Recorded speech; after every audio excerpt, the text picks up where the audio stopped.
Bonjour, chers élèves. Dans le cadre de l'étude de la première unité intitulée Consommation de la matière organique et flux d'énergie, on va étudier une introduction à cette unité, dans laquelle on va voir les notions suivantes. Premièrement, on va voir la notion de chaîne alimentaire, puis notion d'autotrophe et notion de la photosynthèse, puis notion d'un être qui est hétérotrophe, puis on va réaliser un schéma simplifié de la consommation de la matière organique et flux d'énergie. Puis on passe à la notion d'ATP, puis cycle d'ATP, et on va passer à la notion d'oxydation et de réduction, puis on va voir les formes d'énergie chimique qu'on trouve dans la cellule. Et enfin, on va étudier c'est quoi une voie métabolique ou ce qu'on appelle le métabolisme cellulaire. Donc on commence par la notion de chaîne alimentaire. Donc si on prend une chaîne alimentaire, ici vous avez le maïs qui est mangé par le criquet, mangé par le lézard, et celui-ci est mangé par le serpent. Alors pour chaque maillon de cette chaîne alimentaire, on va déterminer le niveau trophique, puis le régime alimentaire. Alors pour le maïs, on dit pour son niveau trophique, elle est producteur. Alors c'est quoi un producteur? Il produit de la matière organique. Puis maintenant, le niveau trophique pour le criquet, c'est un consommateur 1, c'est-à-dire qu'il consomme de la matière organique. Le lézard, consommateur numéro 2. Pour le serpent, c'est un consommateur numéro 3. Alors maintenant, pour le régime alimentaire, alors c'est qu'est-ce qu'il mange? Alors pour le maïs, vous savez, c'est une plante, donc elle est autotrophe. On va voir sa définition. Puis pour le criquet, il mange l'herbe, donc elle est herbivore. Alors que le lézard, il mange le criquet, donc elle est carnivore. Et pour le serpent, on dit qu'elle est lui aussi, elle est carnivore. Alors maintenant, on va s'intéresser à l'étude d'un être qui est autotrophe et quelles sont ses caractéristiques. Alors premièrement, ces plantes qui sont chlorophylliennes et qui sont capables de synthétiser leur propre matière organique. C'est ça ce qu'on appelle un être autotrophe. Donc c'est-à-dire une plante qui est chlorophyllienne, capable de produire sa propre matière organique par le phénomène de ce qu'on appelle phénomène de photosynthèse, en utilisant bien sûr l'énergie solaire. Alors maintenant, comment se caractérise ce phénomène de photosynthèse et comment les plantes chlorophylliennes qui sont des autotrophes sont capables de synthétiser leur propre matière organique par le phénomène de photosynthèse. Donc si on prend le phénomène de photosynthèse, ici vous aviez les plantes chlorophylliennes avec leurs racines, donc ils absorbent l'eau et les sels minéraux, et avec leurs feuilles, ils absorbent le CO2 et elles absorbent l'énergie solaire, la chlorophylle. C'est-à-dire que cette chlorophylle est très importante, elle absorbe l'énergie solaire et elle la transforme en énergie chimique. Alors qu'est-ce qu'elle va utiliser cette énergie chimique? Elle va relier normalement entre les atomes de carbone qu'elle va absorber. Donc le CO2 qui a été absorbé et H2O qui a été absorbé, ils vont être utilisés pour synthétiser la matière organique. Comme exemple, le glucose, donc c'est-à-dire lorsque je mange une pomme, alors on trouve du sucre. Alors ce sucre, c'est par exemple le glucose, c'est C6H12O6. Donc pour synthétiser ce glucose, on doit relier les atomes de carbone entre eux. Alors pour les relier, on a besoin d'énergie. Cette énergie provient de l'énergie solaire. Donc les plantes chlorophylliennes, par leur chlorophylle, ils absorbent l'énergie solaire et la transforment en énergie chimique, et à travers cette énergie chimique, on relie les atomes de carbone. De là, on peut déduire que la matière organique, comme exemple le glucose, alors il est riche en énergie. Et puisque cette énergie se trouve entre des atomes, donc on l'appelle une énergie chimique. Donc, puisque les plantes, ils convertissent l'énergie solaire en énergie chimique et ils la stockent dans la matière organique qu'elles synthétisent. Alors, pour l'oxygène, normalement, les plantes, elles absorbent l'eau et la molécule d'eau, elle est clivée en deux. Donc, l'hydrogène, elle est utilisé pour synthétiser la matière organique, il reste l'atome d'oxygène et c'est cet atome d'oxygène qu'il libère, d'accord, et que l'homme il peut respirer. Donc l'oxygène qu'on respire, il provient normalement de la molécule d'eau absorbée par les plantes. Alors maintenant, je passe pour les êtres qui sont hétérotrophes. Ils sont incapables de réaliser la photosynthèse car ils ne possèdent pas de chlorophylle et sont incapables donc d'utiliser l'énergie solaire. De là, ils utilisent l'énergie à partir de la dégradation de la matière organique. Donc un être hétérotrophe, il dégrade la matière organique pour avoir de l'énergie, pour assurer toutes ses activités cellulaires et pour maintenir toutes les fonctions vitales de son organisme. Par exemple, le mouvement, l'activité cérébrale, la digestion. Alors, toutes les activités ont besoin de quoi? Besoin d'énergie. Et cette énergie provient de la dégradation de la matière organique. Alors, maintenant, si je réalise un petit schéma simplifié de la consommation de la matière organique et flux d'énergie, donc pour les êtres qui sont hétérotrophes, donc ils prennent la matière organique qui est riche en énergie chimique. Alors, pour avoir de l'énergie, ils dégradent la matière organique pour avoir une forme d'énergie chimique qui est utilisable par la cellule et ce qu'on appelle l'ATP. Car l'énergie chimique qu'on trouve dans la matière organique, dans le glucose, par exemple, la cellule elle est incapable de l'utiliser directement. Donc, il doit extraire cette énergie de la matière organique et elle doit la rendre sous forme d'une énergie qui est utilisable par la cellule, ce qu'on appelle l'ATP. Et c'est à travers cette ATP que la cellule peut réaliser toutes ses activités. Alors, par exemple, pour réaliser un mouvement, les cellules musculaires doivent se contracter et pour que le muscle se contracte, il a besoin d'énergie sous forme d'ATP et c'est la forme d'énergie qui est utilisable par la cellule. Et comme ça, cette ATP, elle va être convertie en énergie mécanique, c'est-à-dire en mouvement. Donc, c'est ça ce qu'on va étudier dans cette unité. On va voir en premier lieu comment se fait la dégradation de la matière organique en ATP et enfin, comment cette ATP, elle va être convertie et elle est consommée par les cellules musculaires et comment il convertit cette énergie chimique en énergie mécanique. Alors maintenant, si je prends cette molécule d'ATP, c'est quoi l'ATP? On a dit c'est la forme d'énergie utilisable par la cellule. Notre ATP, donc A, c'est adénosine, T, c'est tri, P, c'est phosphate. Donc ATP, c'est adénosine triphosphate. Alors quelle est la structure de cette molécule d'ATP? Donc sa structure est la suivante. Donc elle possède une grande molécule, ce qu'on appelle l'adénosine, formée par deux éléments majeurs. C'est l'adénine, qui est une base azotée qu'on va voir dans la molécule d'ADN qui contient de l'adénine, thymine, guanine, cytosine. D'accord? Puis, cette grosse molécule d'ADN est reliée à un sucre, ce qu'on appelle le ribose, c'est le C5H10O5. Alors maintenant, cette adénosine, elle est reliée à trois groupons phosphate et chaque groupon phosphate elle est constitué par H3PO4. Alors maintenant, où se trouve l'énergie à l'intérieur de cette molécule d'ATP? C'est entre les groupons phosphate. Alors les liaisons qui relient les groupons phosphate sont riches en énergie. Alors maintenant, on va voir le cycle d'ATP. Alors si je prends notre molécule d'ATP, alors au niveau des liaisons entre les groupons phosphate, on a dit qu'il existe de l'énergie. Alors pour extraire cette énergie et soit utilisée par la cellule, on doit normalement dégrader cette ATP. Donc on part la molécule d'eau. Donc on va parler de hydrolyse d'ATP. Hydro, c'est-à-dire H2O, l'eau, et lyse, c'est-à-dire coupure. Donc on va hydrolyser, on va détruire cette molécule d'ATP, mais en utilisant de l'eau. Alors on obtient quoi?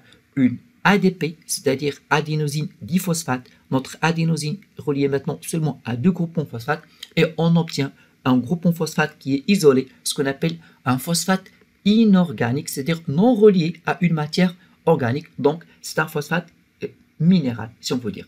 D'accord? Plus de l'énergie qui provient de la dégradation de la liaison qui était entre le deuxième et le troisième groupon phosphate. Alors, cette énergie, elle est estimée à 30,5 kJ. Et c'est l'énergie qui est utilisable dans par exemple la contraction musculaire. Donc cette réaction, elle est réalisée par la cellule musculaire. Elle hydrolyse l'ATP pour avoir de l'énergie, pour que le muscle puisse se contracter. Alors maintenant, pour que le muscle se contracte une autre fois, donc il a besoin d'ATP, donc on doit toujours régénérer notre ATP. Alors pour régénérer l'ATP, donc qu'est-ce qu'on a besoin? On va faire la réaction inverse. Donc on prend notre ADP plus PI plus l'énergie et à travers cette énergie, on va relier notre phosphate avec l'ADP. C'est-à-dire on va ajouter l'acide phosphorique à la molécule d'ATP. Donc on parle d'une synthèse d'ATP ou ce qu'on appelle une phosphorylation de l'ADP en ATP. Et c'est comme ça on synthétise de l'ATP. Mais tous ces réactions d'hydrolyse ou de synthèse sont sous action des enzymes, car ce sont des réactions qui se déroulent à l'intérieur de la cellule et les catalyseurs qui réalisent ces réactions à l'intérieur de la cellule, on les appelle des enzymes. Donc si on prend le cycle d'ATP, donc nous avons la molécule d'ATP plus H2O, elle va subir une hydrolyse sous l'action de quoi? Sous l'action d'une enzyme qu'on appelle l'ATPase. Et on obtient bien sûr de l'énergie qui est utilisée par la cellule directement. Alors, on obtient de l'ADP plus PI. Cet ADP plus PI peut s'associer entre eux en utilisant de l'énergie pour synthétiser de nouveau une molécule d'ATP. C'est ce qu'on appelle la phosphorylation de l'ADP en ATP. Donc, on va ajouter notre PI, il va s'associer avec le ADP pour former la molécule d'eau plus H2O. Mais cette liaison nécessite de l'énergie. Alors cette énergie normalement, d'où elle vient? À partir de la dégradation de la matière organique. Lorsque je dégrade la matière organique, l'énergie chimique elle est libérée. Cette énergie elle est utilisée pour relier ATP plus PI pour former de l'ATP. Alors une fois l'ATP elle est synthétisée, je peux l'utiliser, je peux l'hydrolyser pour extraire de l'énergie que j'utilise pendant des activités cellulaires. D'accord? Alors maintenant, on va passer à une autre notion, ce qu'on appelle les notions d'oxydation et de réduction. Alors, à votre avis, l'oxydation, c'est une perte d'électrons ou un gain d'électrons? La réduction, est-ce un gain d'électrons ou de protons H+, ou une perte d'électrons et de protons H+? On va voir. Allez, si je prends maintenant un composé RH2, alors il va libérer notre composé R et il va libérer les électrons, les protons H+. Alors, cette réaction, elle s'appelle une oxydation. Alors, c'est quoi l'oxydation? C'est une perte d'électrons et de protons H+. Donc, l'oxydation, c'est une perte des électrons et de protons H+. Alors, maintenant, la réaction inverse, c'est-à-dire la réduction. J'ai un composé auquel j'ajoute des électrons et des protons H+, elle nous donne RH2. Donc là, c'est une réaction au cours de laquelle le composé R a gagné des électrons et des protons H+, donc on l'appelle une réaction de réduction. Donc la réduction, c'est un gain d'électrons et de protons H+, alors que l'oxydation est une réaction de perte des électrons et de protons H+. Alors si je donne maintenant des exemples d'oxydation et de réduction. Donc, je commence. Alors, si l'oxygène, maintenant, il gagne des électrons et de protons H+, et devient H2O. Donc, c'est une réaction de réduction. De même, si je prends un autre composé, c'est le NAD+, je lui ajoute 2 électrons et 2 protons H+, ça nous donne NADH, H+. De même, le FAD, on lui ajoute 2 électrons, 2 protons H+, ça donne le FADH2. Donc, ce sont des réactions de quoi? De réduction. Alors, si je donne maintenant des exemples pour l'oxydation, notre NADH, qui a gagné les électrons, maintenant, regardez qu'est-ce qu'il va faire. Donc, il va libérer ses électrons et des protons H+. Donc, il va perdre ses électrons et ses protons H+. Il va revenir à son état initial. Alors que FADH2, de même, il va être oxydé. Donc, il va nous donner le FAD plus 2 électrons plus 2 protons H+. Donc là, au cours de la réaction d'oxydation, il y a libération des électrons et de protons H+. Alors que dans la réaction de réduction, il y a un gain. Donc, on accepte les électrons et les protons H+. D'accord? Alors maintenant, si je fais une petite remarque à propos de NAD et FAD. Alors, qu'est-ce qu'on peut constater? Que les NAD et les FAD, donc ils sont capables d'accepter des électrons et de protons H+, ils deviennent NADH+, ou FADH2. De même, ces deux composés, ils peuvent libérer les électrons et les protons H+, qui sont acceptés. Donc, on peut leur attribuer un rôle. Ce sont des transporteurs d'électrons et de protons H+. Donc, ils peuvent les accepter, puis ils peuvent les libérer. Dans ce cas-là, on peut leur donner le nom de transporteurs des électrons et de protons H+. Normalement, ces deux composés se trouvent dans la cellule, mais leur concentration, elle est limitée dans la cellule. Si on utilise la totalité de NADH+ et FAD, normalement, ils se transforment tous en NADH+ et FADH2. Normalement, ils vont être épuisés. Pour les régénérer, on va prendre ces molécules NADH+ et FADH2 et on va les oxyder pour les régénérer en plus. On va les réutiliser dans les réactions de réduction. Donc, on va voir ces notions principalement dans les réactions de respiration et dans les réactions de la fermentation. Alors maintenant, les formes d'énergie qu'on trouve à l'intérieur de la cellule, principalement, c'est la source d'énergie principale, c'est la matière organique. Et comme exemple, le glucose, c'est le C6H12, aussi ce qui va être dégradé pour extraire l'énergie qu'il contient. Alors maintenant, la deuxième forme, c'est l'ATP, et on a dit que c'est la forme d'énergie chimique utilisable par la cellule. Maintenant, le NADH+ et le FADH2, c'est-à-dire c'est la forme réduite. Donc, ce sont eux aussi des formes d'énergie qu'on trouve à l'intérieur de la cellule, mais elles ne sont pas utilisables directement par la cellule. Normalement, l'énergie contenue dans le NADH2 et dans FADH2 doivent être transformées en ATP. Donc, lors de la transformation d'énergie de NADH+, FADH2 en ATP, nous, on obtient le NADH2, il comporte une énergie qui correspond à 3 molécules d'ATP. Donc, si on synthétise un seul NADH+, comme si on a obtenu 3 molécules d'ATP. De même pour le FADH2, il comporte une énergie qui correspond à 2 molécules d'ATP. Alors, enfin, on va voir ce qu'on appelle une voie métabolique ou ce qu'on appelle le métabolisme cellulaire. Alors, c'est quoi notre métabolisme cellulaire? Donc, c'est l'ensemble de réactions chimiques qui se déroulent dans la cellule et qui sont catalysées par des enzymes. Alors, ils sont subdivisés en deux types. Il y a ce qu'on appelle l'anabolisme et le catabolisme. Alors, pour l'anabolisme, au cours duquel il y a synthèse de la matière organique, je donne comme exemple les réactions de la photosynthèse au cours de laquelle il y a synthèse de la matière organique. Alors que pour le catabolisme, au cours duquel il y a une dégradation de la matière organique, comme exemple le phénomène de la respiration cellulaire et le phénomène de la fermentation, sujet de notre étude dans cette unité.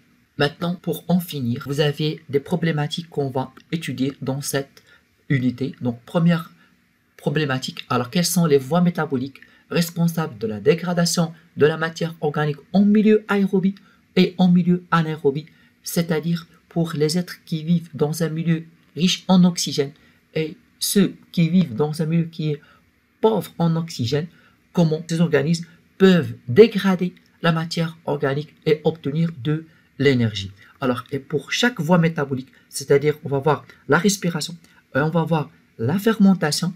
Alors, pour la fermentation et pour la respiration, alors quelles sont les étapes, quels sont son bilan énergétique, son rendement, alors, et quelles sont les structures cellulaires qui interviennent dans ces deux voies métaboliques principales.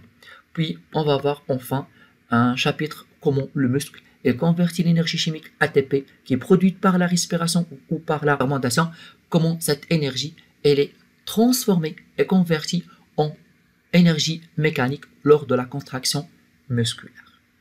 Je vous remercie et à bientôt dans la prochaine vidéo.